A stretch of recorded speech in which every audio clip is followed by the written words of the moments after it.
Hello and welcome to India Business Hour. I'm Shireen Bhan. The headlines that we're tracking for you this evening. The sensex and the Nifty end at the highest closing level in 2025. Mid-caps outperform the blue chips. Bank stocks underperform. The rupee gains over 32 paise against the dollar. Brent crude briefly drops below $60 a barrel. OPEC nations decide to increase output much higher than market estimates. Oil prices are now near their 4-year lows. Any trade deals coming this week? It could very well be. Can you tell us more about? Nobody understands. We're negotiating with many countries. But at the end of this, I'll set my own deals. President Trump hints that some trade agreements could be signed this week, but doesn't provide details, says his main priority with China was to secure a fair deal. President Trump also orders a 100% tariff on foreign-made movies, saying Hollywood is dying a very fast death. The move is likely to impact Indian films that release in the US. Filmmaker Shekhar Kapoor says the new tariffs may encourage Hollywood to move outside of the US. M&M beats estimates in Q4. Strong tractor sales drive growth, with margins hitting multi-year highs. Revenue up 25% thanks to healthy volumes and a boost from realization. Private banks post robust deposit growth of nearly 6% in Q4, outpacing PSU banks. Private banks also report strong margin expansion, even as PSB's margins see a contraction. Government tells the Supreme Court online gaming with money involved will be treated on par with gambling, which attracts 28% GST. The centre argues that it's immaterial if the games are classified as a game of skill or a game of chance for tax purposes. Government sources say authorities have emptied the Baglihar Dam reservoir on the Chenab River and closed the gates, claim that water from the Chenab River will not flow into Pakistan's Punjab province via the dam till India refills the reservoir. Home Ministry asked several states to conduct mock drills and take stock of their civil defence on Wednesday. Lufthansa, Emirates, Air France and other foreign airlines avoid Pakistan's airspace amid tensions with India. Pakistan has not banned foreign airlines from using its airspace, but airlines are voluntarily rerouting their flights as a precautionary measure. Israel's cabinet approves a plan to capture all of Gaza and remain there for an unspecified amount of time. The plan includes displacement of thousands of Palestinians to southern Gaza.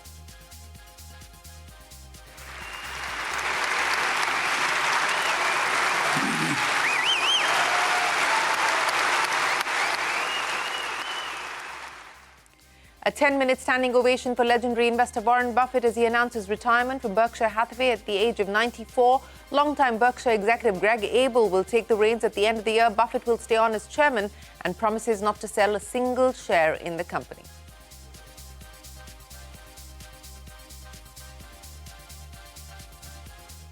Well, let's go straight to the market action of the day. No Monday blues on the Lal Street. The Sensex and the Nifty gained in trade today, ending at their highest level seen in 2025. Mid-caps outperformed and gained nearly 2%. Bank stocks were under pressure today, with the Nifty Bank down by about 200 points. Mid-caps up almost 1,000 points or 2%.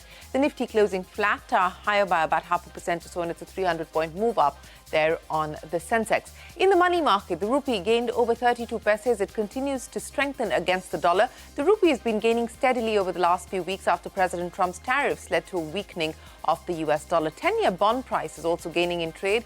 Yields, of course, have softened. That's the money market snapshot for you.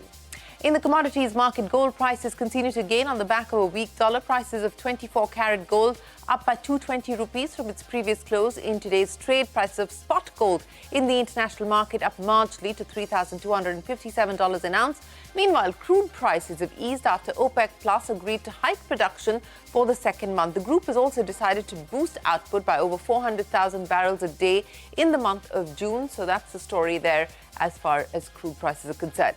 Now, President Trump has hinted that some trade agreements could be signed this week. However, he has not specified which. In an interview to Fox News, Trump also ruled out the possibility of lowering tariffs on China to negotiate a trade deal, but he did add that securing a free and fair trade deal remained a main priority. While addressing reporters inside Air Force One, Trump said he has no plans to speak with Chinese President Xi Jinping, but says negotiations are ongoing between officials from both nations. Take a look. Nobody understands. We're negotiating with many countries. But at the end of this, I'll set my own deals because I set the deal. They don't set the deal. I set the deal. At some point in the next 2 weeks or 3 weeks, I'm going to be setting the deal. I'm going to say that such and such a country has had a tremendous trade surplus their way with us, and they've taken advantage of us in various ways. And we fully understand what they were doing. We were being led by people that were not very smart. They were able to be taken advantage of, but I can't be taken advantage of. So at a certain point, I'll be just setting a certain tariff number. President Trump also said he will impose 100% tariffs on movies that are produced outside of the U.S. In a post on Truth Social, Trump said that the state of the American movie industry is in dire straits and dying a very fast death. He added that other nations are offering incentives to draw American filmmakers and studios away from America. He went as far as to call it a national security threat. Shilpa joins us now with the latest. Shilpa, Trump now turning his lens on films. How is this likely to impact the Indian film industry? As things stand, details remain very unclear, right? Whether the levy would be on production costs or on revenues, whether it would extend to both theatrical releases or streaming content. But Trump's announcement of plans to impose this 100% tariff on foreign-made films has already had the global industry talking. More importantly, Indian film producers that we've been talking to say that they're yet to get full clarity on what this could mean for their business models going forward. But one thing is clear, that the United States is a major overseas market for the Indian cinema. Industry insiders estimate that 30 to 40% of the overseas box office collections for Indian films come from the United States, and it is much higher for films in the South. For Telugu cinema in particular, the US is second only to Telangana in box office collections. Big budget films often collect up to a quarter of their total revenue just from the US markets, and here releases typically are spread across 700 to 800 locations nationwide, and on day one most of them are sold out. And titles like, if you see Bahubali 2, Kalki, Pathan, RRR, all of these have seen massive success, grossing anywhere between like 15 to 22 million each. And in 2024 alone, Indian films grossed roughly about 160 to 170 million at the US box office, and all of this could stand impacted. But the concern here also goes beyond box office numbers. If the new policy extends to streaming platforms also, that a possibility that hasn't been ruled out yet, industry insiders are saying that it could discourage platforms from, acquiring or commissioning Indian content aimed at the US viewers as well. And that could be a setback for the growing international footprint of the Indian cinema. Now, if you look at the broader context, Hollywood itself, that's grappling with rising production costs at home. In 2024 alone, US production spending stood at $14.5 billion, which is actually 26% down from 2022, as studios increasingly chose international locations for production, like Canada, the UK and Australia, and all of these because they have been offering attractive tax incentives, and also local crew is more skilled. Now, the US Commerce Secretary Howard Lutnick had responded to Trump's post saying, "We're on it." So for now, studios and producers across the globe are waiting for further details on how and when the tariffs might be applied, and what categories of content it could fall under them, and what the potential impact could be. Back to you. Well, the details are awaited and sketchy at the moment. Shilpa, many thanks for joining us. Legendary investor Warren Buffett announcing he will retire as chairman and CEO of Berkshire Hathaway by the end of the year. He will, of course, stay on as chairman. Speaking at the company's annual meeting, Buffett, who is referred to as the Oracle of Omaha for his investing success, said he will hand over the company's leadership to Vice Chairman Greg Abel. Buffett will stay on as chairman and has promised not to sell a single share in the company. He received a lengthy standing ovation from investors after the announcement as a tribute to his 60-year-long leadership at the trillion-dollar conglomerate. But I think it's the time has arrived where Greg should become the chief executive officer of the company at year end, and I want to spring that on the directors effectively and then give that as my recommendation.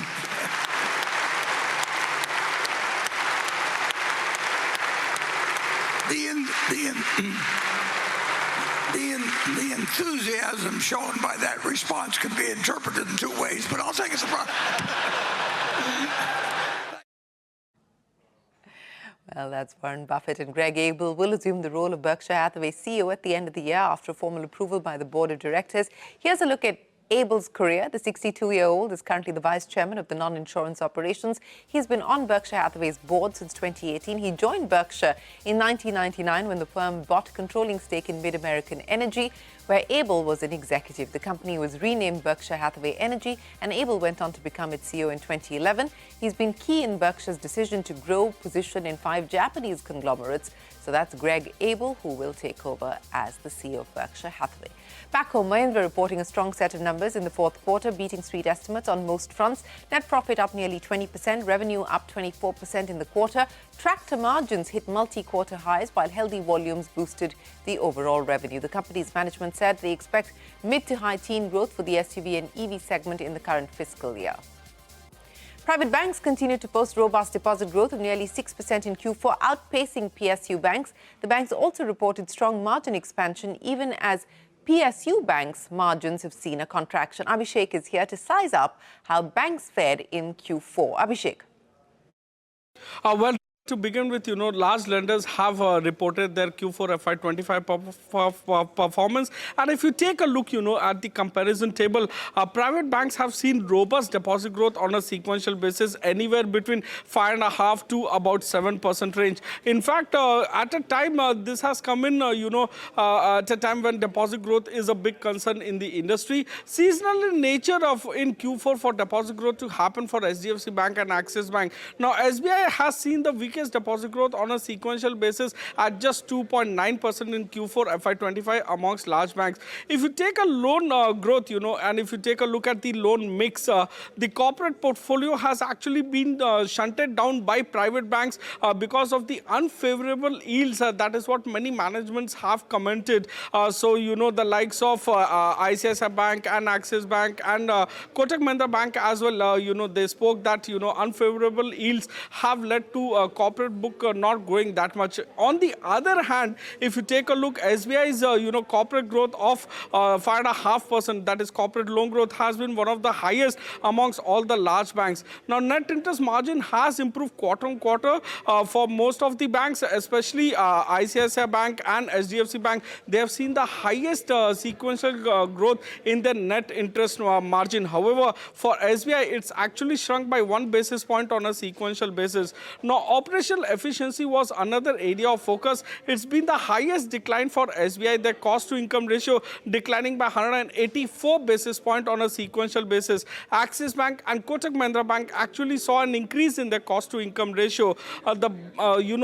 Meaningful part in any bank's result is the return ratios or ROA. So SBI saw a decline in its ROA, that is return on asset, on a sequential basis, while Axis Bank and ICICI Bank have seen the highest increase in their return on asset ratio on a sequential basis. If you take a look at the valuation picture with reference to price to book value, large banks like HDFC Bank, ICICI Bank on the private side trade between 2.7 to 2.9 times, while SBI is trading at 1.5 times price to book value on a 1-year forward basis. Back to you.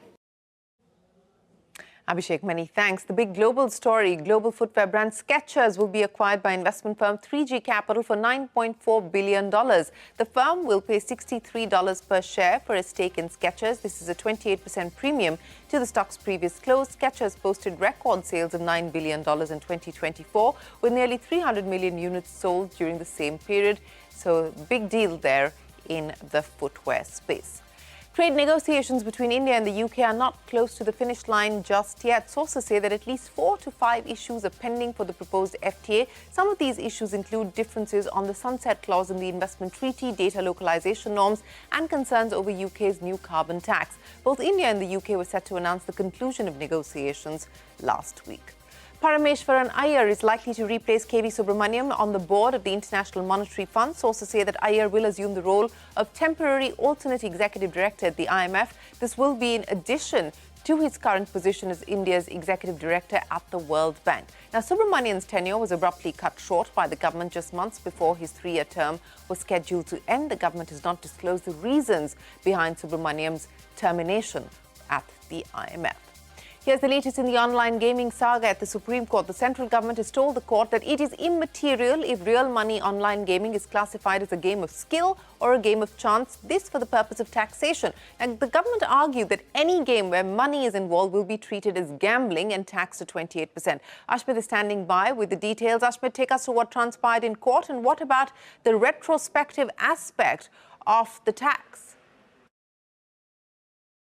Well, the centre laying down the gauntlet when it comes to the dispute with online gaming companies on the 28% GST levy going forward. Now, what's important is that the centre clarified its position that, look, as far as games of chance and skill is concerned, the government said it's willing to concede that, yes, there could be a case made for a distinction. However, the government's stance is quite clear that the minute there's a money element involved, the minute there's wagering of real money involved based on unknown outcomes, that then becomes a case of betting and gambling, and therefore should invite a 28% levy. The summary of the government's rationale, the government's argument is that irrespective of the nature of the game itself, whether it's a game of chance or skill, the minute there's a money element involved, that then becomes a case of GST computation, which is irrespective of game of chance or skill, will invite a 28% GST levy. Here, in fact, the centre also made a reference to state-based legislation, citing the example of Nagaland, saying that that's one state that makes a distinction between games of chance and skill, protects games of skill, but again, Nagaland as well treats any betting of real money as a case of gambling.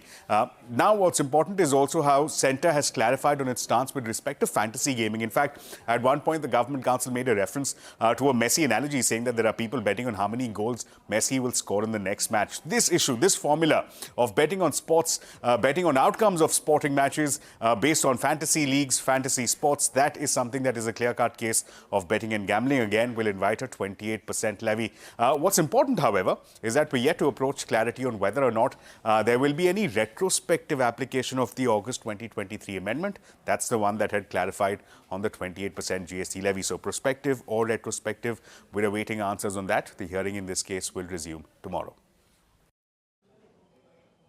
Ashmit, many thanks. Nearly 2 weeks after the Pahalgam terror attack, India has curbed the flow of water to Pakistan through the Chenab River. Sources say authorities have emptied the Bagliha reservoir and shut the gates. Authorities claim that the water from the Chenab River will not flow into Pakistan's Punjab province via the dam till India refills the reservoir. India has already suspended the decades-old Indus Waters Treaty with Pakistan. The Home Ministry has also asked several states to conduct mock drills to strengthen their civil defence preparedness on Wednesday. Now, the last time such a drill was conducted was in 1971, the year in which India and Pakistan went to war on two fronts. Parikshit is standing by with more. Parikshit, take us through what these mock drills are about and the significance. Well, this is a time when India is exercising its options diplomatically, economically. We've seen the kind of measures that India has taken with the dams in Jammu and Kashmir to restrict the flow of water to Pakistan and also possibly cause flooding in some areas. Having said that, while a calibrated response is being worked out, India is also making all arrangements for any kind of situation. So we have been seeing military drills take place near the border. Every day, the Indian Army is responding to ceasefire violations by Pakistan. Rafale jets are having exercises in the northern part of the country. You've got the Navy carrying out exercises. The Army is carrying out very intense counter-terror operations in Jammu and Kashmir. In the midst of all of this, the Ministry of Home Affairs has advised several states to be prepared for mock drills across the country. And this includes operationalization of air raid warning sirens, training of civilians, students, etc. on the civil defense aspects to protect themselves in the event of a hostile attack, provision of a crash blackout measures, early camouflaging of vital plants and installations, updation of evacuation plan and its rehearsals. So a lot of measures are being discussed, and these are contingency plans at best, is how we would explain it, that all options are being discussed and all ways are being thought of in order to keep the public, keep the vital installations safe as part of our larger security preparedness. The NSA met the Prime Minister earlier today. The Defense Secretary called on the Prime Minister. We had all the service chiefs calling on the Prime Minister. So clearly, there is a preparation underway at multiple steps. We also have to understand that since Pahalgam attack, India has been exercising restraint and saying that, our restraint, our patience should not be seen as a weakness. We will respond at a time and place of our choosing. But at the same time, we are garnering as much international support as possible. So all of this can be seen as contingency planning on the part of the government. And that's important to note, contingency planning. Parikshit, many thanks for joining us. Up next on India Business Hour, the Maharashtra government has pulled out 746 crore rupees allocated to other departments to keep the Ladki Behan scheme going. More on that when we return. Catch all of CNBC-TV18's news and updates on YouTube, Facebook, Instagram, X and Jio Hotstar.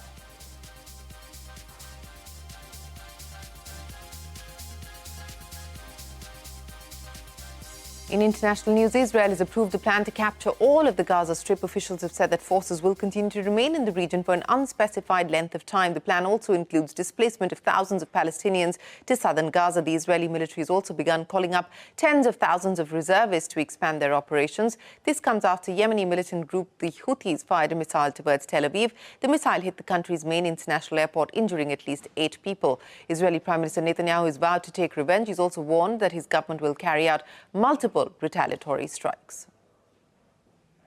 Lufthansa, Emirates, Air France and other foreign airlines are avoiding Pakistan's airspace amid tensions with India. Now, Pakistan has not banned these foreign airlines from using its airspace. The ban is only for Indian carriers, but airlines are voluntarily rerouting their flights as a precautionary measure. Madhya joins us now to tell us why. Madhya, explain to us why foreign airlines are choosing to avoid Pak airspace. The impact of Pakistan's airspace closure isn't just limited to Indian airlines. Several foreign airlines are also choosing to avoid flying over Pakistan, even though the restriction officially applies only to Indian carriers. So as we have been reporting that international flights from North India are the most hit, as they now have to travel to Mumbai and Ahmedabad and then proceed to their journey. We learned from airport officials that Mumbai ATC is now handling nearly 135 more flights of Indian as well as foreign airlines ever since Pakistan closed its airspace. Many flights operated by foreign airlines like Lufthansa's Delhi-Frankfurt flight, British Airways' Delhi-London flight and Air France's Delhi-Paris flight have chosen the longer route, avoiding Pakistan airspace.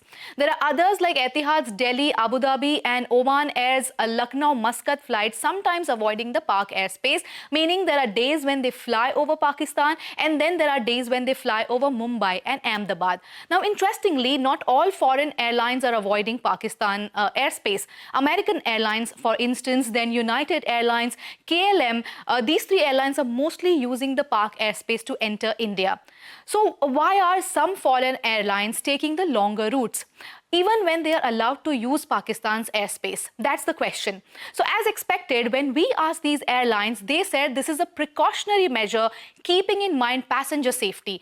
There are two main concerns behind this rerouting of flights. First, since tensions continue between India and Pakistan, any sudden retaliation from either side could leave these foreign airlines stranded in the sky if they don't have enough fuel to divert to another airport. And second, in case they are forced to do an emergency landing at a Pakistani airport, then that could jeopardize the security of Indian passport holders on board the flight and lead to a risky diplomatic problem. So to prevent these unwanted consequences, some foreign airlines that we mentioned have voluntarily decided to take a longer route for Indian flights, although it will have an impact on their cost of operations.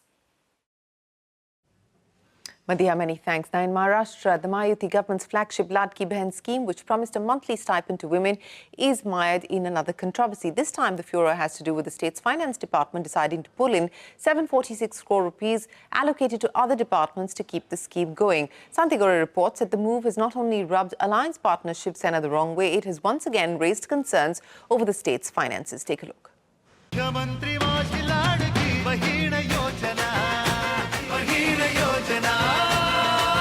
Maharashtra Chief Minister Devendra Fadnavis's fortunes, the Mukhyamantri Mazi Ladki Bahin Yojana, which provides underprivileged women a monthly allowance of 1,500 rupees, was a game changer.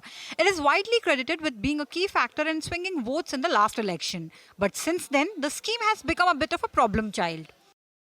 The latest controversy, a government resolution that diverts 410 crore rupees from Social Justice Department and 335 crore rupees from the Tribal Development Department to fund the Ladki Bahin scheme. Needless to say, these two departments are not happy with the move, and nor is the government's alliance partner, the Shiv Sena, headed by Deputy Chief Minister Eknath Shinde.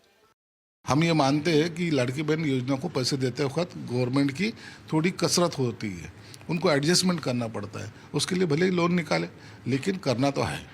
हमारा सिर्फ कहना ये था कि सामाजिक न्याय विभाग जो होता है उसको कंपलसरी जो बजट दिया जाता है कायदे के तहत उसमें से कट नहीं होना चाहिए और उसमें प्लस ये अगर ये हो गया ना तो कुछ योजना पे जरूर इसका असर पड़ेगा.